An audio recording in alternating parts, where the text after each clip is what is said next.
तो जो चीज़ हम 640 दिन से सरकार को बताना चाह रहे थे और सरकार ने नहीं सुना और हम रोते हुए अपने घर गए, उस हाईकोर्ट के फैसले ने ये पूरे देश को बता दिया कि 69,000 शिक्षकों की भर्ती में आरक्षण का घोटाला हुआ है। खुशी तो बहुत है जी, मतलब 6 साल से हम लोग सड़कों पर इस लखनऊ में संघर्ष कर रहे थे, घर छोड़ के पड़े हुए थे।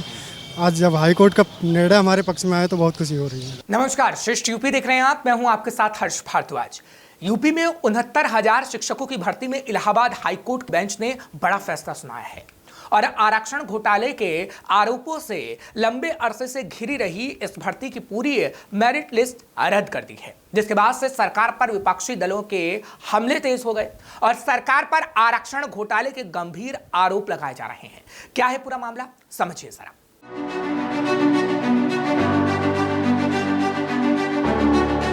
69,000 शिक्षक भर्ती मामले में सरकार पर आरक्षण से छेड़छाड़ के आरोप लगाने वाले अभ्यर्थियों को बड़ी राहत मिली है और हाईकोर्ट ने सरकार को इस मामले में बड़ा झटका दे दिया है। दरअसल 69,000 प्राइमरी टीचर्स की भर्ती के मामले में इलाहाबाद हाईकोर्ट की डबल बेंच ने अहम फैसला सुनाते हुए पूरी की पूरी मेरिट लिस्ट को ही रद्द कर दिया। हाईकोर्ट ने सरकार को आदेश दिया है कि 3 महीने के अंदर नई मेरिट लिस्ट बनाई जाए, जिसमें बेसिक शिक्षा नियमावली और आरक्षण नियमावली का पालन हो। अभ्यर्थियों ने पूरी भर्ती पर सवाल उठाते हुए 19,000 पदों पर आरक्षण के घोटाले के गंभीर आरोप लगाए थे। अब हाईकोर्ट के फैसले से प्रदर्शनकारी अभ्यर्थी खुश नजर आ रहे हैं। 69,000 शिक्षकों की भर्ती के मामले में कई दिनों तक संघर्ष करने के बाद अब बड़ी राहत उन अभ्यर्थियों को मिली है जो कह रहे थे कि आरक्षण का पूर्णतः पालन नहीं किया गया है। विजय जी हमारे साथ हैं, उनसे बात कर लेते हैं। विजय जी, बड़ा लंबा संघर्ष किया है, हमने आपको देखा, कितने दिनों का संघर्ष रहा और ये जो हाईकोर्ट का फैसला आया है कितनी राहत भरा है? तो जो चीज़ हम 640 दिन से सरकार को बताना चाह रहे थे और सरकार ने नहीं सुना और हम रोते हुए अपने घर गए, उस हाईकोर्ट के फैसले ने ये पूरे देश को बता दिया कि 69,000 शिक्षकों की भर्ती में आरक्षण का घोटाला हुआ है। और ये बात अब हम लोग नहीं कह रहे हैं, अब उत्तर प्रदेश के हाईकोर्ट के 2 विद्वान न्यायाधीशों ने कह दिया, जजमेंट अपलोड हो गया, पूरे देश ने देख लिया।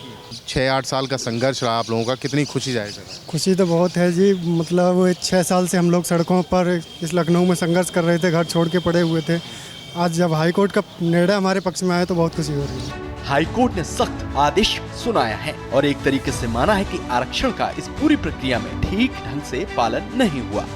69,000 शिक्षक भर्ती मामले पर सरकार अब बैकफुट पर जाती हुई दिख रही है। ये पूरा मामला है क्या, वो आपको समझाएंगे, लेकिन उससे पहले इस मामले पर सरकार पर हो रहे सियासी हमलों पर नजर डाल लेते हैं। समाजवादी पार्टी के मुखिया अखिलेश यादव ने ट्वीट कर कहा है कि 69,000 शिक्षक भर्ती भी आखिरकार भाजपाई घपले, घोटाले और भ्रष्टाचार की शिकार साबित हुई है। हमारी मांग है कि नए सिरे से न्यायपूर्ण नई सूची बने, जिससे पारदर्शी और निष्पक्ष नियुक्तियां संभव हो सकें और प्रदेश में भाजपा काल में बाधित हुई शिक्षा व्यवस्था पुनः पटरी पर आ सके। हम नई सूची पर लगातार निगाह रखेंगे और किसी भी अभ्यर्थी के साथ कोई हकमारी या नाइंसाफी न हो, ये सुनिश्चित करवाने में कंधे से कंधा मिलाकर अभ्यर्थियों का साथ निभाएंगे।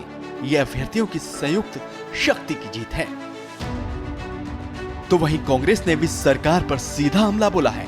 यूपी कांग्रेस ने ट्वीट कर प्रतिक्रिया दी है। 69,000 शिक्षक भर्ती मामले में आखिरकार भाजपा सरकार का घोटाला साबित ही हो गया। इस भर्ती की नई सूची बनाई जानी चाहिए, जिसमें हर अभ्यर्थी के साथ न्याय हो सके। भाजपा सरकार पर माननीय उच्च न्यायालय का चाबुक चलने से अभ्यर्थियों को इंसाफ मिलने के साथ ही प्रदेश की बिगड़ी हुई शिक्षा व्यवस्था में भी सुधार होगा। कांग्रेस के साथ ही बीएसपी सुप्रीमो मायावती ने भी अपनी प्रतिक्रिया एक्स पर दी है।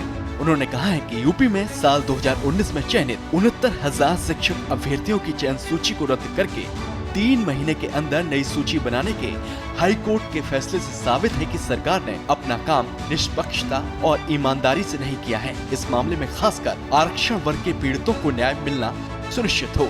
वैसे भी सरकारी नौकरियों की भर्तियों में पेपर लीक के मामले में सरकार का रिकॉर्ड भी पाक साफ नहीं होने पर ये काफी चर्चाओं में रहा है। अब सहायक शिक्षकों की सही बहाली नहीं होने से शिक्षा व्यवस्था पर इसका बुरा असर पड़ना स्वाभाविक है। मायावती हो या फिर यूपी के लड़के, चारों तरफ से सरकार पर सियासी हमले हो रहे हैं। ऐसे में समझ लेते हैं कि आखिर ये पूरा मामला है क्या। दरअसल उत्तर प्रदेश में जब अखिलेश यादव के नेतृत्व वाली समाजवादी पार्टी की सरकार थी, तब 1,37,000 शिक्षा मित्रों को सहायक शिक्षक के रूप में समायोजित कर दिया गया था। इसके बाद मामला सुप्रीम कोर्ट में जा पहुंचा और समायोजन को रद्द कर दिया गया। यानी अखिलेश सरकार ने जिन शिक्षा मित्रों को सहायक शिक्षक बना दिया था वो फिर से शिक्षा मित्र बन गए। फिर इसके बाद सुप्रीम कोर्ट ने 1,37,000 पदों पर भर्ती का आदेश योगी आदित्यनाथ के नेतृत्व वाली बीजेपी सरकार को दिया। योगी सरकार ने सुप्रीम कोर्ट में कहा कि हम एक साथ इतने पदों पर भर्ती नहीं कर सकते। फिर सुप्रीम कोर्ट ने 2 चरण में सभी पदों को भरने का आदेश दिया। इस आदेश के बाद योगी सरकार ने 2018 में पहले 68,500 पदों के लिए वैकेंसी निकाली। इसके बाद दूसरे चरण की भर्ती थी जिसमें 69,000 सहायक शिक्षक भर्ती शामिल रही। 69,000 सहायक शिक्षक पदों के लिए निकली इस भर्ती की परीक्षा जनवरी 2019 में हुई। इस भर्ती के लिए अनारक्षित कट ऑफ 67.11% और ओबीसी की कट ऑफ 66.73% थी। इस भर्ती के तहत करीब 68,000 लोगों को नौकरी मिली। लेकिन यहीं से सवाल उठा कि 69,000 भर्ती में आरक्षण नियमों को लेकर अनदेखी की गई। बेसिक शिक्षा नियमावली 1981 का पालन सही ढंग से नहीं किया गया। 69,000 भर्ती के अभ्यर्थी जो इस विरोध के साथ आंदोलन के लिए सड़क पर उतरे, उनका कहना था कि इस नियमावली से साफ हो गया कि कोई ओबीसी वर्ग का अभ्यर्थी अगर अनारक्षित श्रेणी के कट ऑफ से अधिक नंबर पाता है तो उसे ओबीसी कोटे से नहीं बल्कि अनारक्षित श्रेणी में नौकरी मिलेगी, यानी वो आरक्षण के दायरे में नहीं गिना जाएगा। इसके बाद से ही 69,000 शिक्षक भर्ती का पेच उलझ गया। आंदोलनरत अभ्यर्थियों ने दावा किया कि 69,000 शिक्षक भर्ती में ओबीसी वर्ग को 27% की जगह मात्र 3.86% आरक्षण मिला, यानी ओबीसी वर्ग को 18,598 सीट में से मात्र 2,637 सीट मिली।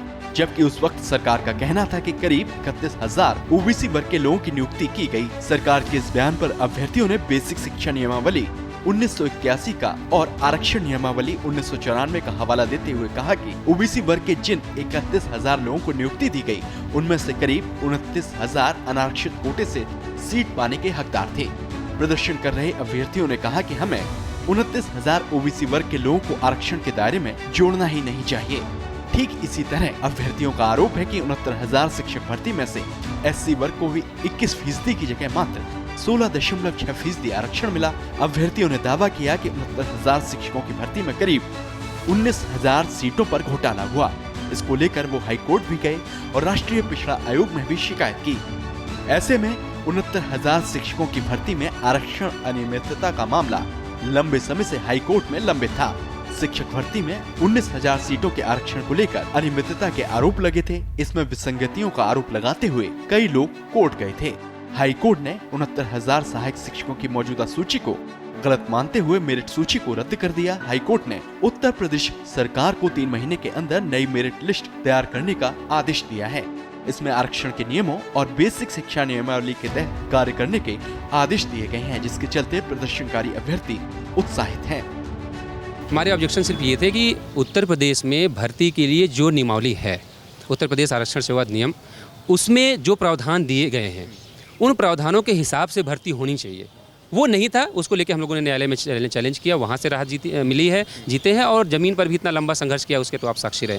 तमाम पॉलिटिकल पार्टीज़ के नेता अखिलेश यादव हों, अपना दल की अनुप्रिया पटेल हों, इवन केशव प्रसाद मौर्य ने भी इस फैसले का स्वागत किया है, बहुत घेराव किया है इन सब के घर जा करके आप लोगों ने। जी, खुशी इस बात की है कि जो हमारे सूबे के डिप्टी सीएम हैं और जो समाजवादी पार्टी के राष्ट्रीय अध्यक्ष अखिलेश जी हैं, सब ने हमारा साथ देने का वादा किया है। और डिप्टी सीएम साहब ने तो हमें बधाई दी है कि ये इसलिए संभव हो पाया क्योंकि इन बच्चों ने बहुत लंबा संघर्ष किया। तो हम सभी शुक्रगुजार हैं इस बात के लिए उनकी कि कम से कम 6 साल बाद ही सही, लेकिन उनको हमारी तकलीफ दिखी। तो हम लोग उम्मीद कर रहे हैं कि ये तकलीफ सिर्फ एक ट्वीट तक सीमित ना हो। 6 साल बाद अब और कोई डिले ना होते हुए हमें हमारा नियुक्ति पत्र मिलना चाहिए और हमें अपने विद्यालय में पहुंचना चाहिए। हम दोबारा सड़कों पर लखनऊ में न दिखें, ये जिम्मेदारी हमारे डिप्टी सीएम साहब की होनी चाहिए। हाईकोर्ट ने आप लोगों को तो राहत दी है, लेकिन 6800 लोग आप लोग एकोमोडेट किए जाएंगे, तो जो लोग आपकी जगह थे, आपके मुताबिक आप लोगों की जगह भर्ती कर लिए गए थे। अब ये बात आप नहीं कह सकते हमारे मुताबिक, अब तो हाईकोर्ट ने कह दिया है, हमारे मुताबिक नहीं हो सकता। हाईकोर्ट ने कह दिया कि जो गलत नियुक्तियां हैं उनको एक सेशन की राहत देते हुए आप, क्योंकि बच्चों का नुकसान नहीं होना चाहिए। उनके लिए वही मैं कह रहा था कि उनके लिए आप लोग क्या सोचते हैं? उनके लिए हम सिर्फ यही चाहते हैं कि देखिए, जो नियुक्तियां हुई हैं उसमें उनकी कोई गलती नहीं है कि उन्होंने कोई जाली दस्तावेज लगाया हो। गलती विभाग की है, अधिकारियों की है, सरकार में बैठे लोगों की है, तो सफ़र बच्चे नहीं करने चाहिए। उनके लिए भी सरकार सुप्रीम कोर्ट जाए, चाहे जहाँ जाए, उनके लिए राहत लेके आए और उनकी भी नौकरी बचनी चाहिए। इस बात के हम लोग पक्षधर हैं। जैसे अभ्यर्थियों से बातचीत हो रही होगी, वो क्या कह रहे हैं और उनके परिवार कितने खुश हैं? सबके परिवार जितने भी लोग हैं सबके बहुत खुश हैं। सबके परिवार, सबके घर में खुशी है। सब लोग फ़ोन कर रहे हैं, बधाई दे रहे हैं। तो इसीलिए मतलब हम लोग आए हुए थे तो सबके फ़ोन आ रहे हैं, कल से इतना फ़ोन आ रहे हैं, परेशान हो गए। राहत मिली है? जी भैया, ज़रूर राहत। बहुत बड़ी राहत इन अभ्यर्थियों के लिए है, क्योंकि कई बार हमने खुद संघर्ष करते हुए देखा है।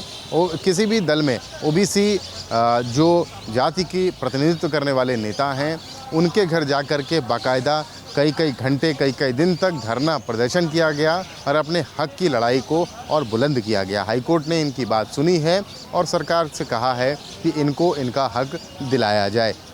लखनऊ से कैमरामैन रजनीश तिवारी के साथ रतीश त्रिवेदी, श्रेष्ठ यूपी। फिलहाल ऐसी और खबरों के लिए आप देखते रहिए श्रेष्ठ यूपी। यूपी की हर खबर देखने और उनसे अपडेट रहने के लिए हमारे चैनल श्रेष्ठ यूपी को सब्सक्राइब और लाइक करें। साथ ही बेल आइकन को दबाना ना भूलें, जिससे हमारे हर वीडियो की जानकारी आप तक पहुंचती रहे।